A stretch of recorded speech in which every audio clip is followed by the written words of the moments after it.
Ombi langu kwenu, wazee wangu na ndugu zangu Wananguja, hakuna kitu kizuri duniani kama amani, na hakuna kitu chenye thamani kubwa duniani kama amani. Ukitaka uone thamani ya amani pale inapopotea. Tuangalie wenzetu. Leo ni Ijumaa, kuna nchi za Kiislamu kabisa, lakini hawawezi leo kukaa msikitini hivi wakasali kabisa.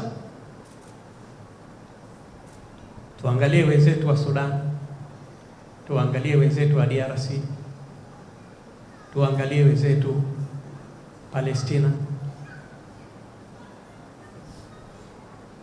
na maeneo mengine. Wanakosa utulivu kwa sababu ya amani. Sasa ndugu zangu, vizazi hivi vinavyokuwa wanatamani waikute nchi yao hii ikiwa na amani kubwa sana. Kwa hiyo tushirikiane katika kuitunza amani ya nchi yetu. Hii si faida ya mtu mmoja, hii ni faida ya taifa zima.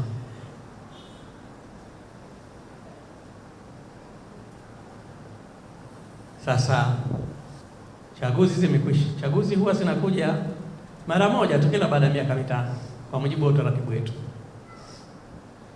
lakini maisha yanaendelea,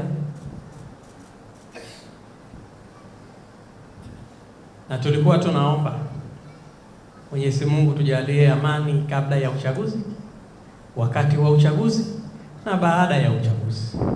Hizi nyakati mbili zimeshapita, ile kabla ya uchaguzi na wakati wa uchaguzi imeshapita, lakini hii baada ya uchaguzi ndio hii.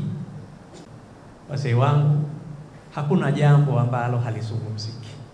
Usichukue jambo lolote la kumhujumu mwenzako, usichukue jambo lolote la kuhujumu miundombinu ambayo inatufaa sote. Alhamdulillah, narudia kusema alhamdulillah, tumemaliza salama. Lakini nasema tena alhamdulillah, tunamshukuru Mwenyezi Mungu, amani imeimarika, tunaendelea vizuri, tuendelee vizuri.